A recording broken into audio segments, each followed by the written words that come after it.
Hey YouTube, GMod Biker here.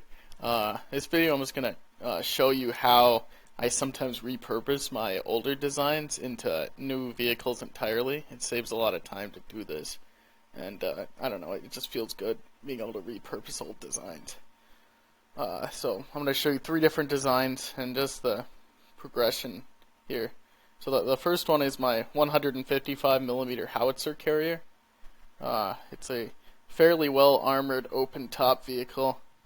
Runs on a strange propulsion system with electric engines, I guess motors rather, and it's got fully separate heat rounds with 488 millimeters of penetration, but that is heat rounds.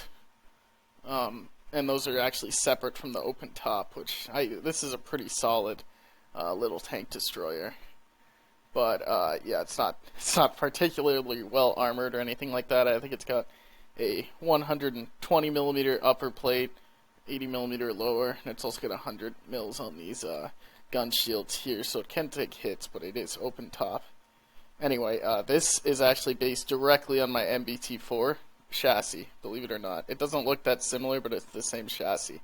Like if you look, the wheels are the same, and the general shape is actually the same. Like its angle is the same, it's just cut down. So I actually reused this chassis for this. I know that sounds like the most ridiculous thing you've ever heard, but I'm not kidding. This is based on the same chassis as this. So yeah, this is a repurposed chassis of my main battle tank 4. And it did take less time to make this because I built it on this, even though I changed almost the entire thing. But the general base prop and a few other things are exactly the same. Okay, let's move on to another one. Okay, here is my my 20-ton light tank. I think that's what this is. Yeah, 20 tons. 50 millimeter gun. It's got this wild spaced armor turret. Like, this turret is able to, even though it's very light, it has these heavily sloped space armor pieces ahead of these thinner armor pieces back behind here. It only carries a 50 millimeter gun, but it's a light tank, and it's got super heavily sloped 60 millimeter armor plates here. It's not a great tank, but if I need a 20 ton, this is it. I don't have any other 20 tons. I have 30 tons and 25 tons. But this is actually based directly off of the chassis of the first tank I ever made, the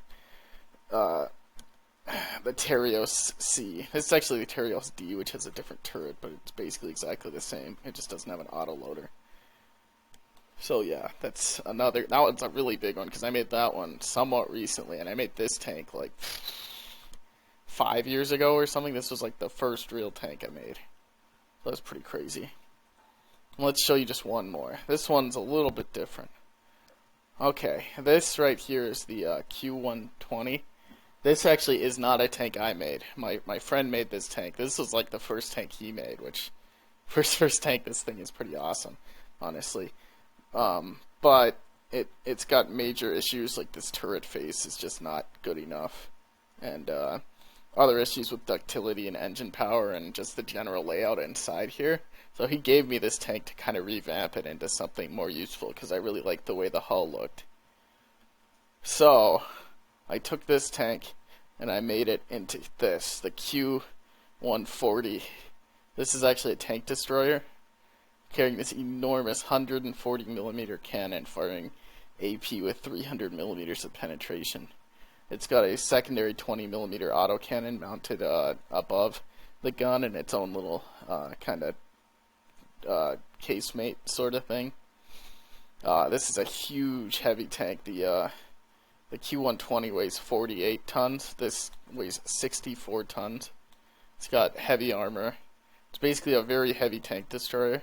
This turret is cool because even though it's completely flat here, these are each 250 millimeters, and they're huge. Like, these are gigantic blocks in here. I don't know if you can see that, but these front pieces are actually huge blocks. They have really high health. But this is not really a combat tank. It's more of just a tank destroyer. It's just got this comically huge gun, like Jesus. Then I decided I really wanted to make this thing look a little bit sexier because the sides are kind of weird looking and the gun's really big. And I wanted to bring it back to its roots with the 120 millimeter gun, so I made this tank here, which is actually one of my main battle tanks. This is the Q120. I just call it the Q120 because I don't really care. I think it's the Q120 version 3. And if we were to look at this side by side with the original Q120, it's very different. Even though the original was not designed by me, this is almost completely revamped. Like it's not even really the same size. It uses the same glacis armor. I almost said glacial armor. That would have been weird. I don't know if that's correct. And then it has similar lower plate armor. The armor overall has been reduced from 100 millimeters to 80 millimeters, with instead of 200 millimeters on the lower plate to 175 millimeters. The wheels have been replaced with larger wheels. These actually aren't made spherical, which is usually not a good idea, but whatever. The side skirt armor reduced to 15 millimeters, but this thing is just really primal. I really, really, really like the look of this tank. The turret is significantly stronger with 150 to 175 millimeter PHX triangular prism plate, and it's got an internal gun mantlet. So this, if we were to get inside this tank, the gun mantle itself actually moves up and down. This is the first tank I made that works that way, and this is pretty much how almost all of my tanks work now. Is instead of having a hole in the front, they stick through a prop that moves up and down, because I figure that's fair to say that that's possible. I don't like having the gun move through props. Like if this moved up and down in here, I just don't like that. It's kind of sometimes it's acceptable if you do it like sneakily, but like just having it obviously sticking straight through the front of the thing and moving all around is just weird to me. That seems kind of like cheating. If you're gonna have to have a turret ring and stuff, I don't think you should be able to do that. Well, yeah, this is a well-armored tank. It's pretty heavy at 53 tons, which puts it into like a 55-ton weight bracket. But it's a nice tank. It's well-armored, and it just looks cool. Like, it is a cool-looking tank. It looks like some kind of like an off-road, like hot rod kind of tank, so I really like it. So yeah, I went from this over here to this. So you could definitely reuse your old designs if you don't feel like designing something completely new. And that's just kind of what I wanted to demonstrate here. Is a lot of my designs are just like, if you guys have seen the SH21, the Super H21, a whole bunch in my videos. And, you know, that has like 7 different versions. So I didn't have to make a new tank ever. And they just consecutively get better and better. So yeah, that's that's basically what I'm talking about here. Just fun sometimes to go back to your roots and add what you've learned to your designs. So it just goes right up there. Turret's not quite spec because the gun came through a little bit there.